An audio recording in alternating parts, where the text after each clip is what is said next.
Hello, I'm John Shavacco, the co-chair of the NY-GEO 2023 conference and a board member of the New York Geothermal Energy Organization. I'd like to welcome you to this recording of a live presentation from the conference, a two-day event which was held in Albany, New York on April 26th and 27th of 2023. This year's educational sessions and keynotes represent the latest in ground source heat pump system design, product innovations, and installation practices, along with important policy, regulatory, financing, and incentive updates. This presentation is one of over 40 sessions from the two-day event, all of which were recorded and available at NY-GEO's website, www.ny-geo.org, along with session descriptions and a link to download the slides from each of the sessions presented.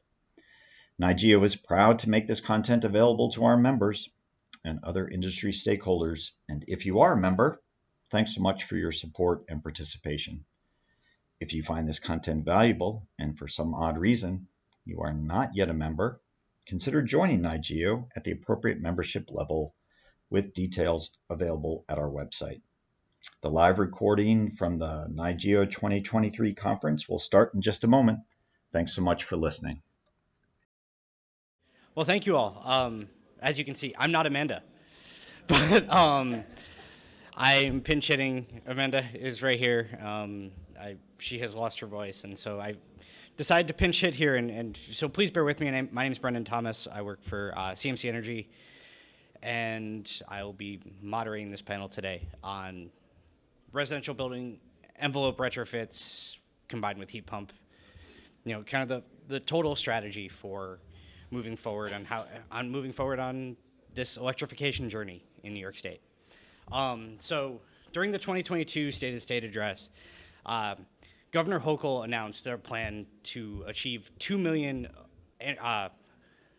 electrified ready homes, electrification decarbonized ready homes by 2030, with 1 million of those being completed fully electrified within that time frame.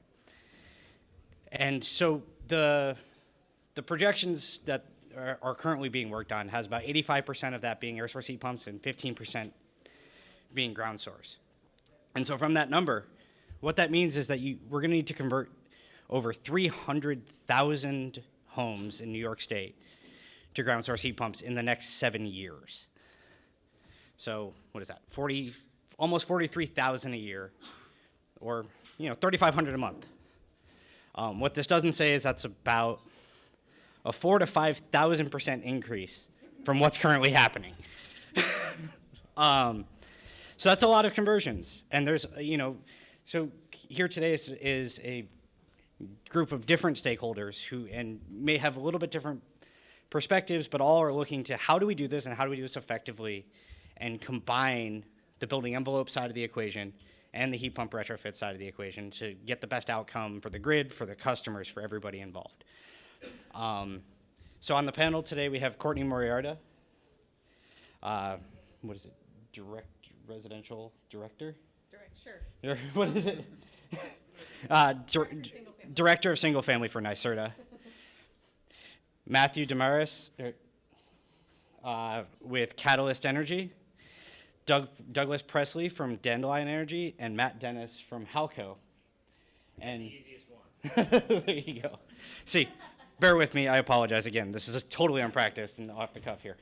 And they're going to provide their different views, and then we'll do Q&A at the end. Perfect. Courtney, you want to go first and take it away? Absolutely. So thanks, Brandon. So in full disclosure, I recruited Brandon to help out Amanda because she couldn't talk, and so I roped Brandon in. So thank you, Brandon, for stepping in. So for those of you who don't know me, I'm Courtney Moriarta, and I am the director of our single-family homes programs at NYSERDA, and that encompasses everything that we do in the existing homes 1 to 4 unit space, not new construction. But we do, it's the low and moderate income programs that we run, which currently operate at about, last year we did about 17,000 homes. We're kind of ramping up towards 20,000, assuming the budget gets signed and we actually get the $200 million for Empower Plus. So legislators hopefully are doing their job.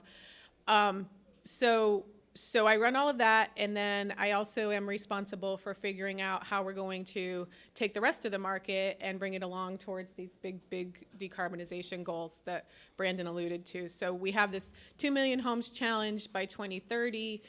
So it's 2 million climate-friendly homes, 1 million being electrification ready, and 1 million being electrified, at least for heating and hot water is kind of the way we've carved it out. But then beyond that, you know, kind of going back, our bigger goals for the state are full economy-wide decarbonization by mid-century. So that's all the buildings. So in my space, that means somewhere on the order of about 5 million homes that need to be converted over to electrified sources of all end uses. So it's a big lift, and we're thinking about all kinds of different ways that we can interact with the market to move things along, to kind of fill in gaps, to make sure we have the technology available, to make sure that we're doing the right thing by the homeowners, and that we have the businesses in place and the supply chain in place to support all of that work. So you can imagine it's a pretty big effort. So this session is kind of about that aspect of doing right by the customer and also kind of doing right by the electrical grid, right? So as we install more and more heat pumps, we go to electrification. We're going to switch over from a winter peaking electrical system over to, from a summer peaking electrical system over to a winter peaking electrical system. And so as we put these heat pumps in, we need to be very thoughtful and cautious about how we do it. We want to make sure that people at the end of the day are comfortable and that they really love their heat pumps, and that they're not spending more for their energy bills after they get their heat pumps, and also that we're not kind of spiking that peak demand day for electricity once we have all these heat pumps in, that we're not spiking it too high for the grid to handle. So there's a lot that goes into that. But the envelope improvements, it turns out, are pretty important to that equation. So in New York State, as I mentioned, we have about 5 million existing homes. Approximately 70% of them were built prior to 1970. So they pretty much all need insulation. It's a heavy lift, and some of it, as you all know, you've all worked in these homes, right? There's some pretty heavy things that we have to deal with in those homes. We have homes that are completely uninsulated. We have things like asbestos and mold and creatures that left things behind that we have to contend with if we want to get these homes really kind of heat pump ready. So that's what my team has been working on for the better part of the past 3 or 4 years, is figuring out how do we establish kind of a threshold of performance for these building envelopes so that we feel confident that we can put the heat pumps in and provide comfort and not create additional burden on the electricity grid.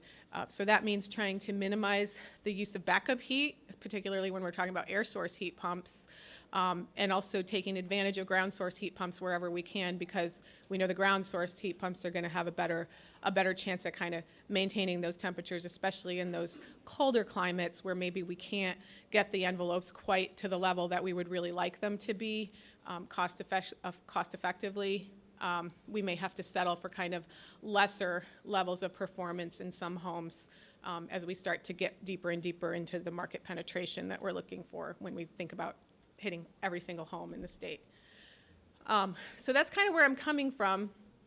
And so what are we doing about it? So we have been experimenting with kind of through our Comfort Home pilot program that we've been running for about 3 years now. And part of what we're doing with that, it's out there as a rebate program where we're providing market rate incentives to homeowners to get their homes weatherized and put windows in, to upgrade their windows. But it's more than just a rebate program. What we've been doing with it is really experimenting with trying to understand what are the levels of performance that we need to achieve in the envelopes of the buildings so that we can provide comfort with the heat pumps, like I mentioned, and how far does that kind of general weatherization work go in reducing the loads on the homes so that we can actually put in smaller heat pumps that will actually achieve the full load of the home, the full demand of the home, without necessarily requiring large amounts of backup heat. So we're working through all of that analysis, and then in the meantime, we're also testing models for sales and how we put packages of measures together so that we can streamline the sales process so that we're not going into every home and doing a full-blown comprehensive customized energy audit that takes hours and hours to do, but that we have alternative paths for selling this work to customers that will be shorter time cycles and less costly and less administratively burdensome, both for us running the programs, but also for the contractors doing the work. And then in the course of doing that, we want to make connections between that envelope work and getting the heat pumps installed and kind of motivate people to get on that path towards decarbonization. So it's really about taking that kind of efficiency first kind of perspective to what we do and trying to capitalize on it.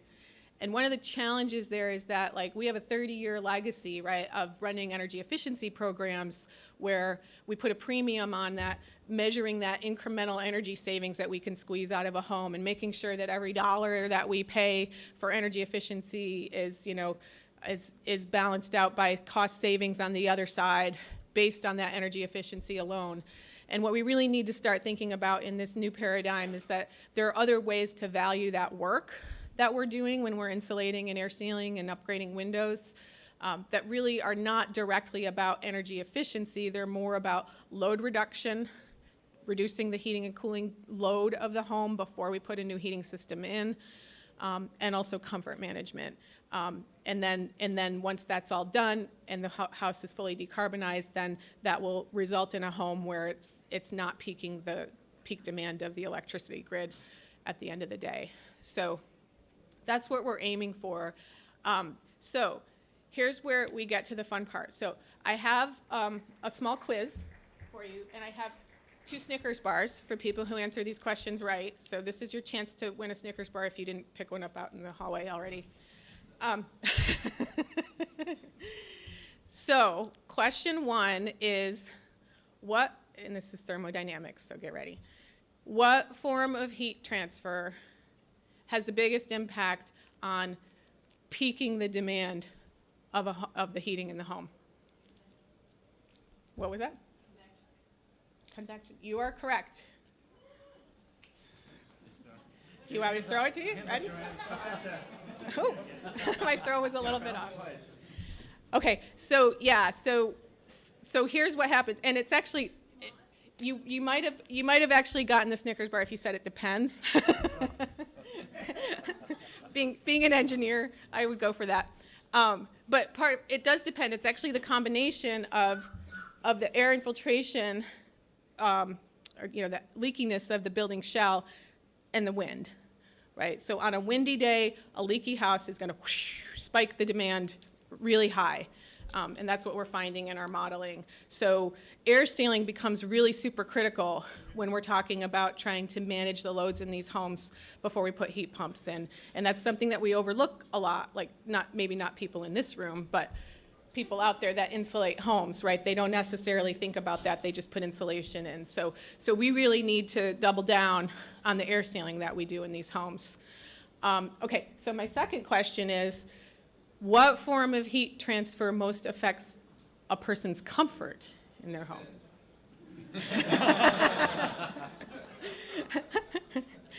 It might depend if the wind is blowing. If the wind is not blowing, who said it first? That was a better throw. There we go. So you guys are like, you got some ringers in the room here. So radiant heat, and this is another one that a lot of people don't think about that much, right? It's like, if I'm in this room and that wall is cold, right? Or if it's a wall of windows and it's exposed to the night sky, right? I'm gonna feel cold in here even if the air temperature is 72, 74 degrees. I'm gonna feel the heat radiating off of my body, so it's gonna get sucked off to that cold surface.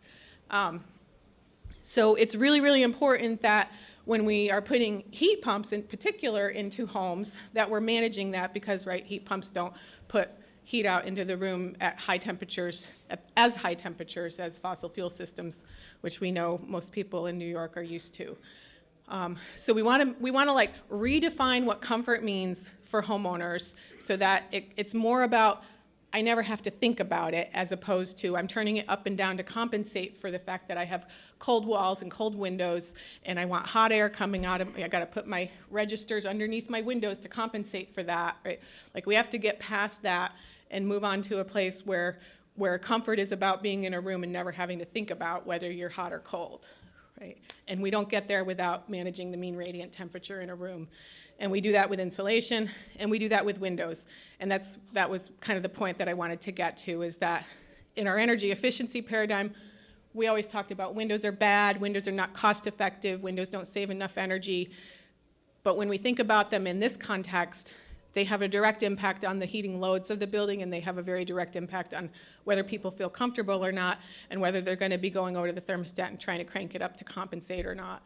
So you're going to see more and more that we're focusing more and more on trying to get better windows into homes on the basis of reducing loads and improving comfort before we put heat pumps in, as well as doing the insulation and the air sealing. And with that, I'm going to turn it over to my colleague Matt, and he's going to talk to you about what he's doing.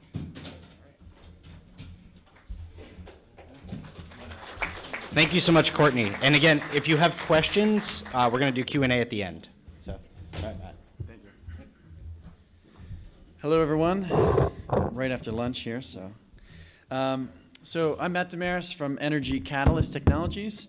And today I'm going to be talking about a very specific type of building. We're going to be talking about retrofitting homes that have existing hot water infrastructure, hydronic infrastructure. And there is this stereotype out there that I hear all the time, which is that homes with baseboards or homes with radiators, they can't be converted to geothermal because you can't get 180-degree hot water. And the reason I call that a stereotype is because, like most stereotypes, it's not that it's 100% false, but rather that it's incomplete. And so here, if you look at a couple of, these are all buildings that had various forms of either baseboards or radiators. And we actually took a few measurements. We spent a lot of time, years, measuring a number of homes, dozens of homes. And so here's 4 examples. And what we found is, okay, this is the peak load, right? So here's your peak load at a 0-degree outdoor air temperature. And then here's the capacity of their existing baseboard or radiators with 120-degree hot water running all the time. And the thing that stands out to me is that even on the worst home, you can still get 2/3 of the building's peak load heat with 120 degrees. And so that notion that it can't be done, well, it's kind of true in some cases, right? Because your peak load, you're not going to have enough heat, but you're also really quite close. You're close enough that a small amount of supplement would be more than enough to satisfy the building. And so the other thing that we took away, and just I want to highlight this example, is generally cast iron radiators or cast iron baseboard tended to do a lot better. In fact, we have plenty of buildings with cast iron who can very easily heat their entire building with 120 degrees. So that stereotype really doesn't need to exist anymore. So I want to dive into a couple of common ways that buildings with baseboard or radiators are retrofitted. So here we have in just a traditional building, we have a boiler in the basement, which is almost always the case, and then radiators throughout the home. And one of the older fashioned ways of doing this is that people would add fan coils. So there's your supplemental heat. And then they also, with the reversible heat pump, you can run chilled water up into those fan coils, and you have whole home cooling as well as supplemental heating. So this is a good way of doing it, but it tended to be expensive. And so the other stereotype, which is not so much as false, is that converting buildings with hot water is more expensive than converting buildings with forced air.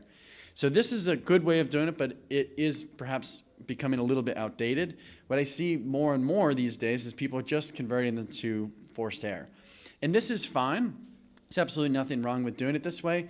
But if there's about 2 million homes out of the 5 in New York State, maybe even a little bit more, maybe closer to 2.5, that have existing hot water infrastructure. And so, in my opinion, we can't be trying to convert the whole state both to forced hot air and to geothermal at the same time. There has to be some method where we can just do geothermal conversions and keep the infrastructure.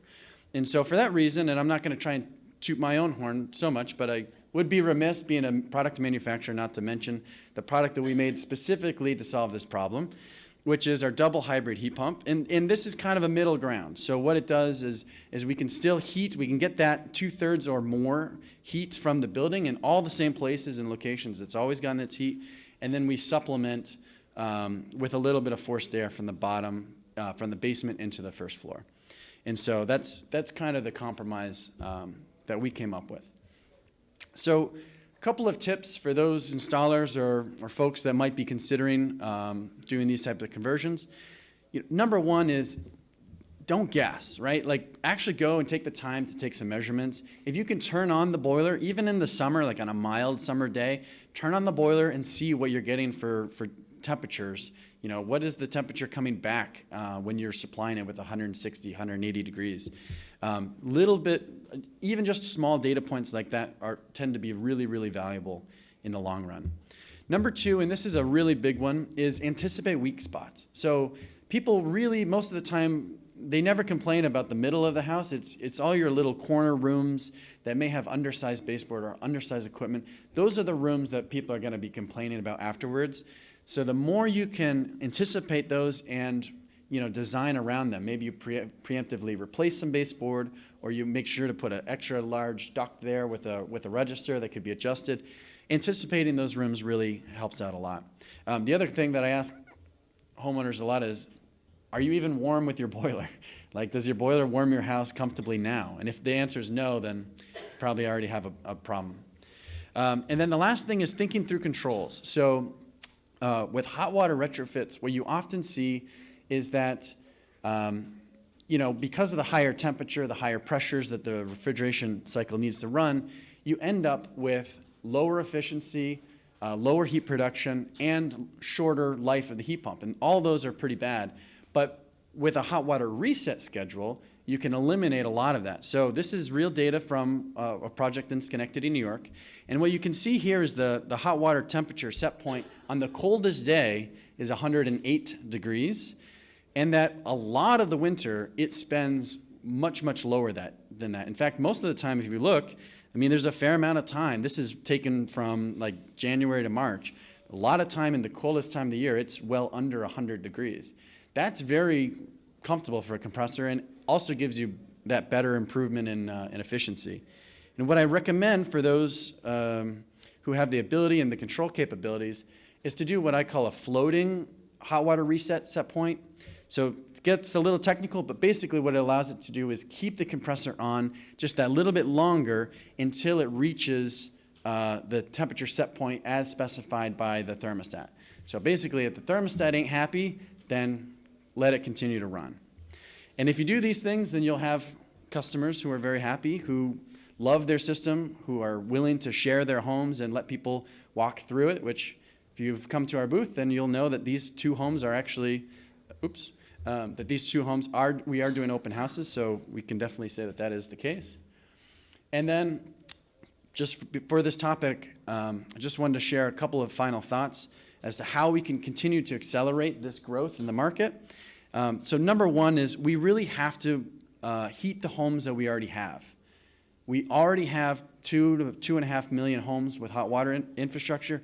We need to meet them in the middle and provide solutions that meet that demand. Number two is the utility rebates, and I'll try not to harp too much about this, but it would be better if they could stay a little bit stable or flat for a while.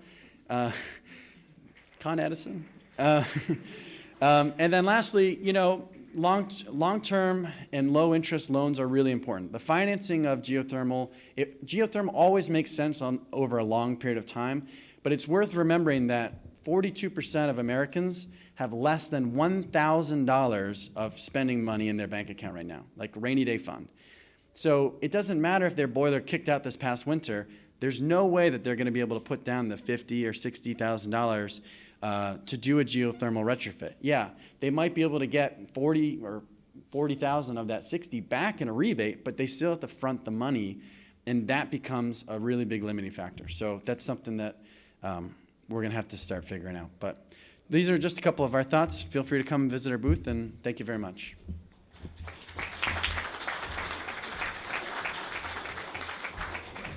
Thank you so much, Matthew. All right. And Doug is up now.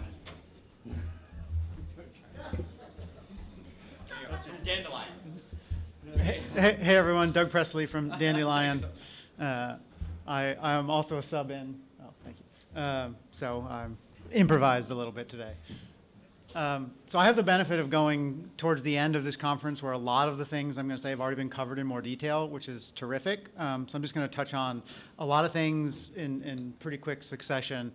But ultimately, when we're talking about 300,000 homes with geothermal in the next 7 years, from the Dandelion experience, it really comes down to, first and foremost, an economic decision. Cost is the reason that most of the homeowners that we engage with and that sign with Dandelion to install a system, it's both the upfront cost and the long-term operating cost savings. But primarily, if we're going to get 300,000 individual homeowners to make this decision, it's going to come down to cost. And then the secondary is going to be convenience, simplicity. How is this going to make me feel in my home? Yes, climate is a secondary factor. Some people are concerned with that, but really it's about cost, and it's about simplicity, and about remembering that this is someone's home, that it's going to be a project for many months. It's going to be an inconvenience in one way or the other. And so how do we scale up and get that many people to make that decision? We have to address both the cost side, bring it down, and remove some of the other barriers. The cost side is already addressed in some regards. There's 1.6 million fuel oil or propane customers in New York today. If they took out a loan for their residential geothermal system, they already would have immediate savings. So there's 1.6 million people who could have immediate savings today if they just took the rebates, took a loan out for the rest. Now, loan access, that's one thing we'll get into. But there's a lot of people who could have immediate savings, so some of these other barriers also have an impact as well. And then what they lead to is kind of exponential growth results that you see on the right. So what are some things we can do for cost reduction? The things in green have already been done. Everything else is kind of on the to-do list. So at the federal level, we have federal residential rebates. We have tax credits. We have the IRA rebates, which are terrific once they start actually rolling out. You have the Defense Production Act, $250 million for heat pumps. Hopefully, some of that will go to geothermal heat pumps or some of the common components to reduce the costs, scale up production. Third-party ownership is a way to address some of the upfront costs. To make it that a homeowner doesn't have to be the one coming up with the money out of pocket. And then we also need R&D. Far too often, Department of Energy research and development is for air source heat pumps, not geothermal heat pumps as well. And so we need to make sure that geothermal is included. As you get to the state and local level, clean heat incentives, they're kind of the flagship in the nation, probably about the best of any state, but we need to sustain them. Right? The interim review is looking at what's the future of the clean heat incentives, and so we'd say sustaining them is critically important. The state income tax credit is a tremendous benefit to New York homeowners. Property tax exemptions matter. Sales tax, we're not there yet. Homeowners don't pay it directly, but contractors do, and so that just gets baked into the price. Another policy opportunity. And then financing, we've already touched on this a little bit. Massachusetts has a 0%, $50,000 clean heat loan. The difference between 3.5% and 0% is about $80 a month over a 20-year loan. That matters to a lot of people, right? And so if you can make that financing more affordable using some of the clean heat programs or other state-provided funding, that can go a long way towards making the loans more accessible. On-bill financing is another area where we know homeowners are interested. We know it can make the cost numbers work, but we don't see a lot of it offered at the utility level. We've talked a lot about the HEAT Act, repealing the line extension allowances, or we just heard a little earlier today, if you don't repeal the line extension allowances, at least offer them as a beneficial electrification alternative, and that can further accelerate it. So that's a lot of things. And then I'm going to throw a few more at you. So now on the non-cost side, regulatory, permitting. Permitting can take months. It's one of the longest aspects of installing systems in homes. That's both a hassle, it adds uncertainty to the process, and also it adds costs. Drilling deeper than 500 feet, there was a whole session on that. I won't go into detail. It's another area where it both can open up more homes to be able to install a geothermal system, as well as it adds cost. All electric buildings, building codes, building performance standards, kind of another accelerant to building decarbonization. Electrification rate design, that was mentioned last night. You know, how do we make sure that a homeowner who's getting both heat pump and an EV has a rate that works for them, and that we're not discouraging, we're not pitting one technology versus another in our rate design. Energy cost disclosure. This is one of the ways to address some of the disconnects between owners and tenants, you know, who bear the energy costs. So can we force disclosure of what a home's energy usage is going to be?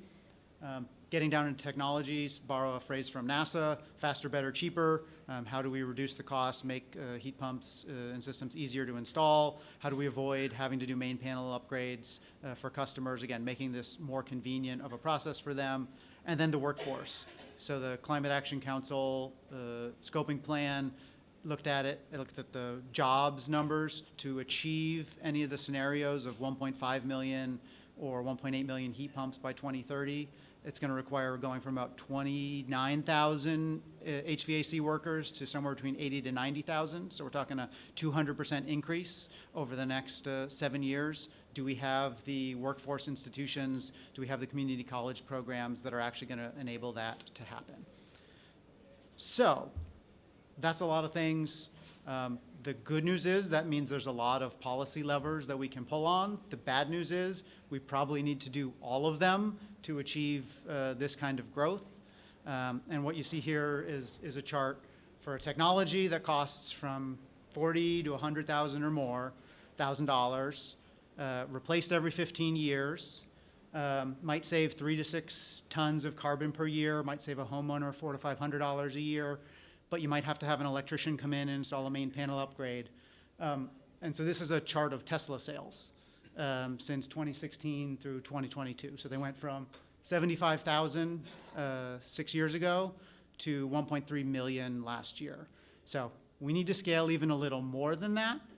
And we maybe have some harder challenges because you can't walk into a geothermal dealership and walk out 3 hours later with a brand new heat pump. And also people tend not to be as excited about their home heating and cooling. No one tends to talk about the first home heating and cooling system that they bought, except maybe some of the folks in this room. But so we have a higher a bar than maybe Tesla did, but it is possible, it is feasible, but we have to basically pull on all of those policy levers to do it. So that's it. That's all I've got.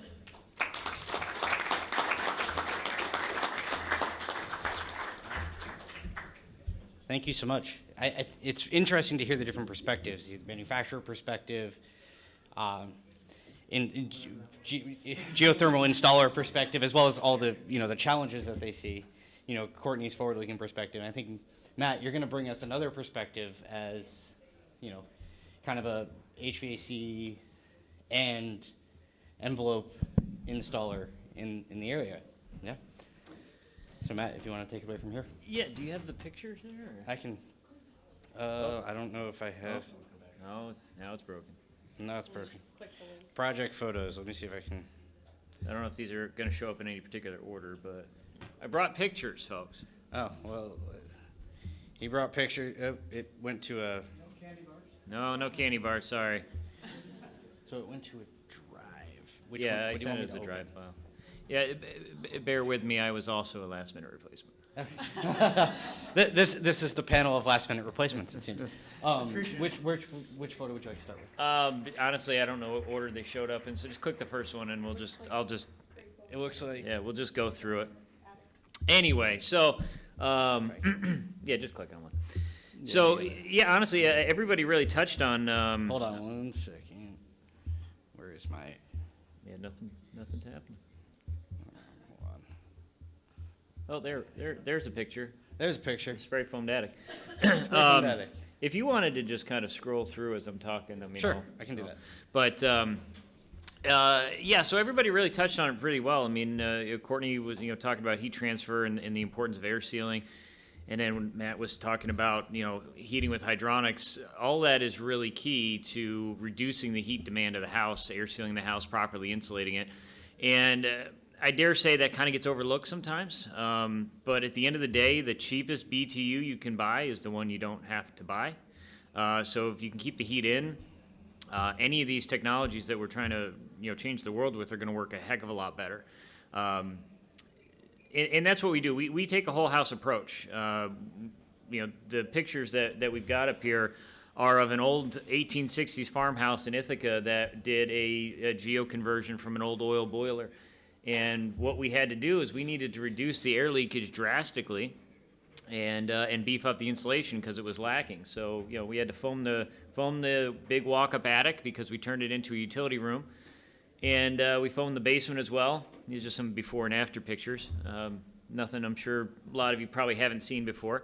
But if you've got an old leaky, drafty, uninsulated house, you put GEO in there, the homeowner's not going to be happy. They're not going to be comfortable because, again, you're not getting those same temperatures.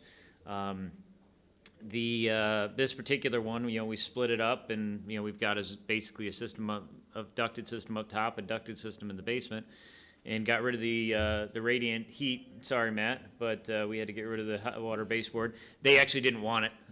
They wanted their wall space back, so we got rid of it, and it didn't fit the look of the house. But that's what the basement looked like. You see the walls are wet, the floor is wet, so we had to do some basement waterproofing as well. And obviously when you foam over, it doesn't look like much, but should be. Yeah, keep going. I'm trying to find the. Okay, so that's the after picture. I think the next one is the before. There we go. So I don't know if any of you have done blower door tests, but we do them all day, every day. But this particular house had a pretty substantial air leakage rate, and just foam in the attic and the roof deck in the basement, we reduced the air leakage in the house by about 25%, which is pretty darn significant when you're trying to do air sealing in an old house. Took a lot of spray foam, but we got it done. And like I said, we made this house heat pump ready. And if you're not using that term heat pump ready when you're talking to people, you really should, because it's a phenomenal tool. We use it all the time to explain to folks that, okay, I understand you want to do a heat pump, but you have to realize something. You got no insulation in your attic, and you're living in a screen door, and you're wondering why you're spending $6,000 a year on fuel oil. If you just button up your house, you're going to save money. But the only way to make a heat pump of any kind work to its desired effect and to perform the way that it's being advertised to do so is to make sure that it's matching inside the house that you're sticking it into. That's just an air handler and some ductwork. It's nothing special. Did you already skip past the GeoStar picture there? I did not see a GeoStar Oh, picture it's yet. got to be in. Oh, there we go. So There we that's go. one of them. Nice, sexy picture of a GeoStar heat pump there, Sycamore, just in case anybody's wondering.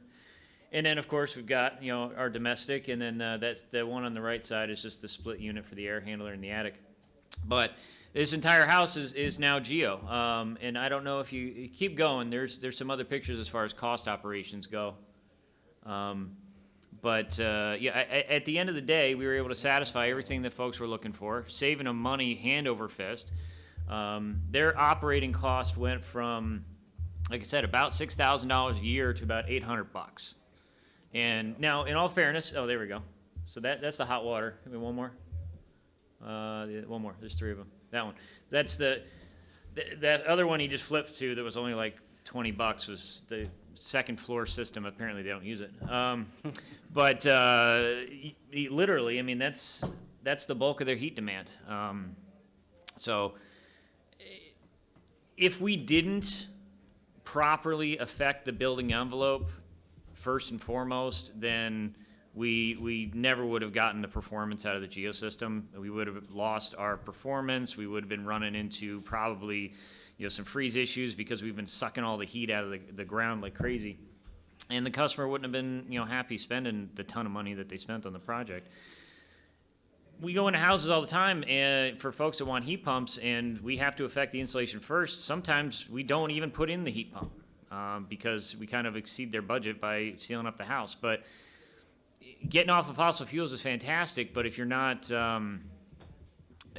addressing the I was going to say envelope in the room, the elephant in the room, the building envelope, then all you're doing is you're just throwing good money after bad. So it's really important that you start with a detailed assessment of the house, and you button everything up and you tighten everything up. It just makes everything easier. That means you put in a smaller heat pump, you put in a smaller ground loop, you need to screw around less with the distribution. You can make that high temperature baseboard work with lower temperature water. You only have 2 tons of ductwork and you got a 5-ton load. Button up that house and bring it down. And then that's less duct modification you have to. So there's so much that kind of goes into it. And honestly, it's not an overly expensive, depending on the type of house, to affect all that insulation, air sealing. So, Awesome. cool. Cool.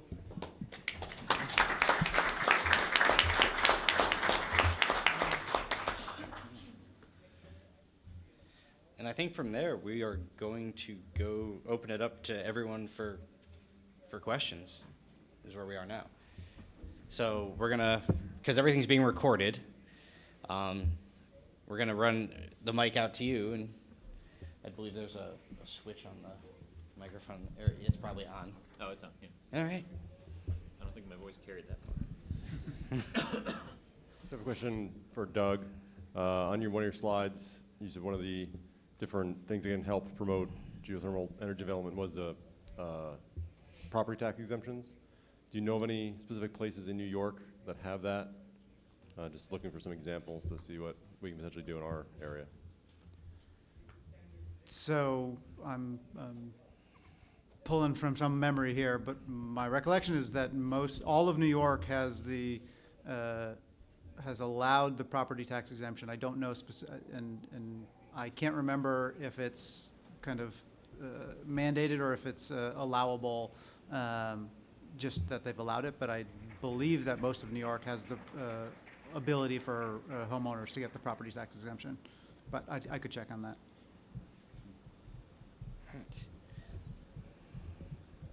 Thanks. Just a quick thing on the policy that I think while we're seeing direct pay of the tax credits from the federal government under the IRA, I'd like to see that happen on the state tax credit to municipalities and other non-tax-paying entities like nonprofits. I think that would be helpful. Question on the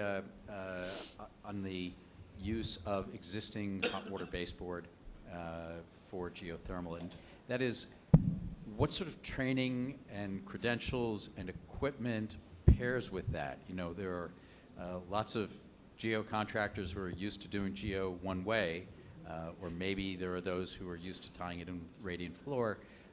But if you've got lots of geo contractors around here who don't have experience in that, what advice can you give? Yeah, really good question. Most of the people that we like to work with, to be honest, are folks that really came out, are maybe still installing boilers. So they instinctively, when they think about a heating system, they think pipes and they think wrenches and things like that. They don't think necessarily ductwork, which I think I would say the majority, that's fair to say that a lot of the systems are forced air based. So a lot of geothermal contractors tend to, be more comfortable with ductwork. Yeah, I mean, I will say it is tough. Like, I don't know, maybe I'll write a book, I don't know. But the experience that we got from doing a lot of houses really helped drive and teach us. There's a lot of, the biggest thing, honestly, is the second thing in that list that I said, which is look for weak spots, right? If you can find, just if you can look around and make a preemptive, even if it's a guess as to what the worst room in the house is going to be. And it's actually the same in ductwork, right? You always pick your run that's the furthest from, right? And you kind of, so that's probably the equivalent in the, you know, the hot water world, is you pick your room, which you think is going to be the worst, and then you make sure you're designing around that room in some way, shape, or form, or the couple of worst rooms. So I don't know, does that help a little bit?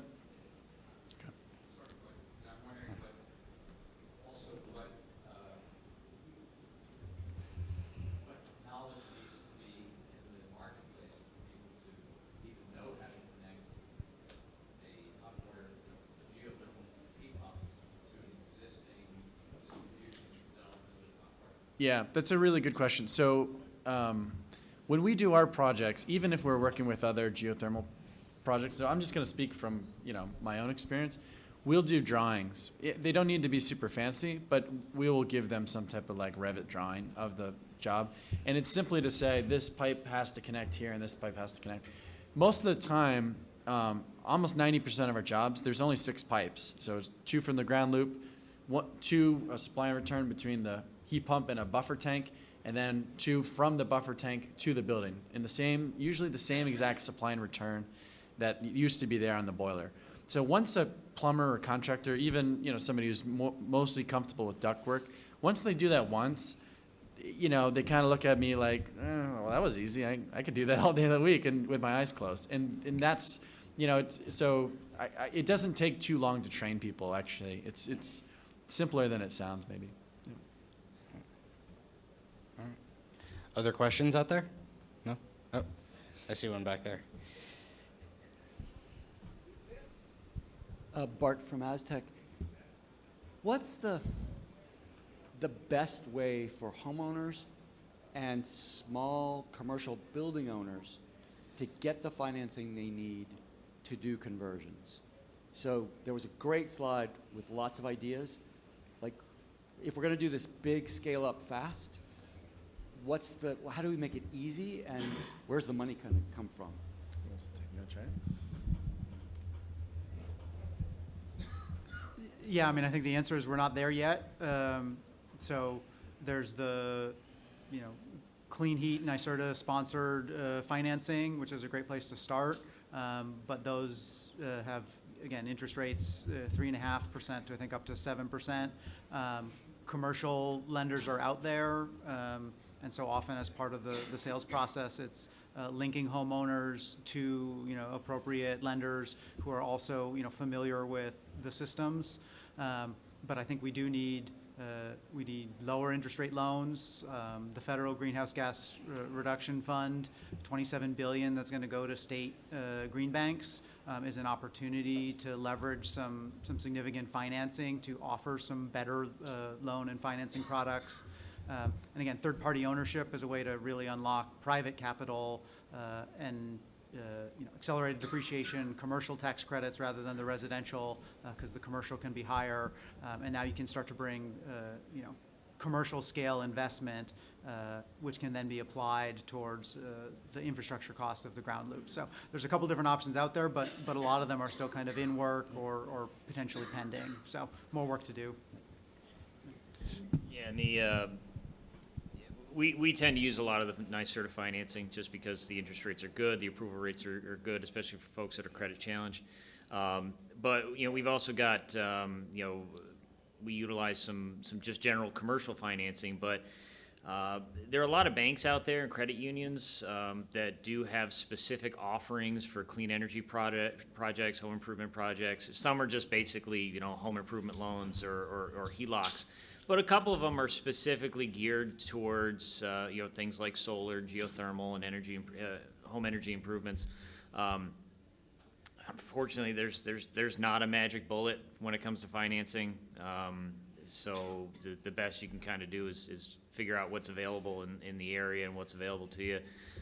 But it's not a bad idea to reach out to some local banks too, and see if they, you know, can offer anything. Say, hey, you know, if we send folks to you, you know, do you have programs that you can come up with? And especially some of the smaller banks, they're a little easier to work with because they can come up with these programs a little differently. But yeah, unless NYSERDA is going to start throwing free money at everybody, yeah, there's no easy fix. That 0% loan was great when it lasted, for the week that it lasted. Can I actually ask a question? Sure. So, sorry, I have a question for Courtney. So later on this year, the Inflation Reduction Act is planning to be implemented within New York State. My question to you is, do the customers that I'm signing up now this spring, none of them are here, and hopefully this isn't recorded in case the answer goes wrong, but are they going to be eligible to get that some of that inflation reduction money, since their projects may be done in the same year, but basically a figure effectively completed by the time the program rolls out? Yeah, so thanks for that question, because I know there's a lot of confusion on the timing of everything, particularly with the rebate program. So tax credits are available now, right? So anything inside of this year qualifies. For the rebate programs, don't start selling those until we've officially given the word that we have rolled out the program and you know what the rules are, because we don't even know what the rules are yet. We are waiting for further instruction from DOE, which we expect they're aiming to get their directives out to the states by July 1st. And then we will have to respond with a plan that we submit to DOE. And once it's accepted, then they will send the money to us, and then we'll be able to actually deploy that money into the market. So you will hear from us when we're ready to move that. And my best guess on that is we're hoping maybe sometime before the end of the year, but certainly by January we should be able to mobilize that money. But yeah, I wouldn't promise anything until you hear from us, because we're not even sure exactly what the rules are going to be. But you would anticipate at least that it probably has to be like a pre-approval, and then, because the way that the utility program is done right now, it's you complete the project, then you apply at the end for the most part. Yeah, so I'm not sure yet on the heat pumps. We haven't thought that through completely yet. Certainly on the envelope measures, they would kind of follow the same process as what we already follow in our existing programs. But we will try to keep it as frictionless as we can, and keep those cycles moving as quickly as we can, so we don't get bogged down in approvals and things. So to the extent that we can kind of pre-qualify measures or packages of measures, we'll try to do that. Oh, there's a question back there. I was going to say I also have a question, but I want to let the audience go first. No, let him. Yeah. Hello, my question is pretty simple. Some of these older housing, low-income housing that you were alluding to earlier, most of them, like my first home, didn't have a forced or ducted air conditioning system, but just baseboard and boiler and window units during summer. How does those housing or houses align with the groundwater heating system in terms of balancing those heating loads?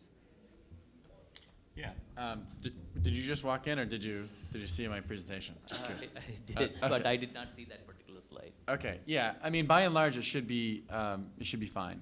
We do it all the time, and I would say my company. Other people may do it differently, but our company would keep all the existing infrastructure, could reuse it all, and provide a complete heating package and cooling package.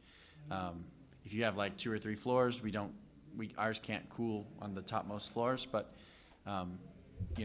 this is New York, not Florida, so cooling is not as urgent. And then I'm sure these guys would be able to offer other different ways of approaching it. So There's ways to do it. yeah, short answer is it can definitely be done. I mean, I can picture it. How do you cool without? So you run chill water through the baseboard? No, definitely not. It's a forced air. I don't know. If you want to go back to. I mean, if you don't have forced air, that's a question. Yeah, so I'll just show you. This is our product here. So you see that kind of pinkish box. That's the ductwork that's added from the basement to the first floor. This is just a typical way. We could get into some of the details of your house or project down the road, but so typically where you can put some forced air there on the first occupied floor, and then it could be used for either heating or cooling, as well as domestic hot water.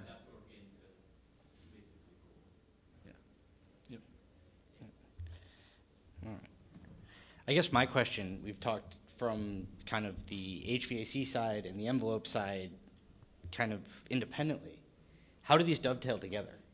Or how are we thinking about how these, how they kind of coalesce, right? So you've talked about, so Matthew, you've talked about spaces, you know, designing to kind of the worst room in the house. Are there ways of addressing, you know, how do you think, are you thinking about packages that help to maybe balance things and improve overall comfort that way and optimize your system to those conditions? Yeah.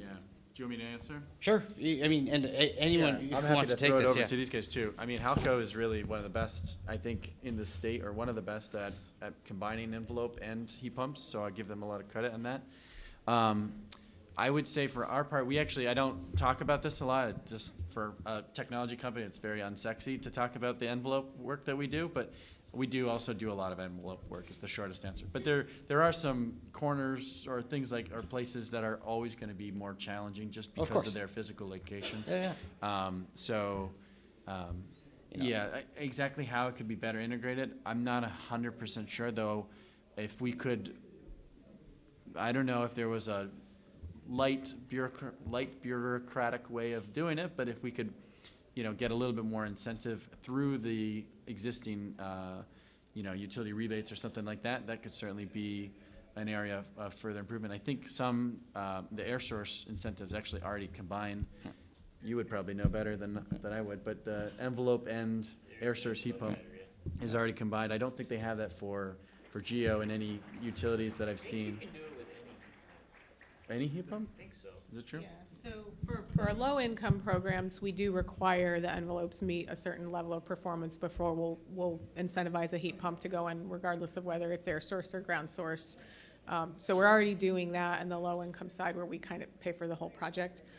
And then the other thing I wanted to mention is that, through that kind of comfort home experimentation that we've been doing, we have been also building out tools to help support looking at those packages of measures in terms of, like, if I do this to the envelope and I want to put a heat pump in, what does that do to the size of the heat pump, and being able to kind of play with it. So we have a tool that's in process right now that we hope people will be able to use fairly soon, that will allow you to kind of play with those packages and kind of look at different sizes of heating systems, different configurations of heat pumps, and different kinds of heat pump equipment, which right now it's tapping into the NEEP data, so it would be all air source, but we could certainly look at kind of building that out for ground source as well.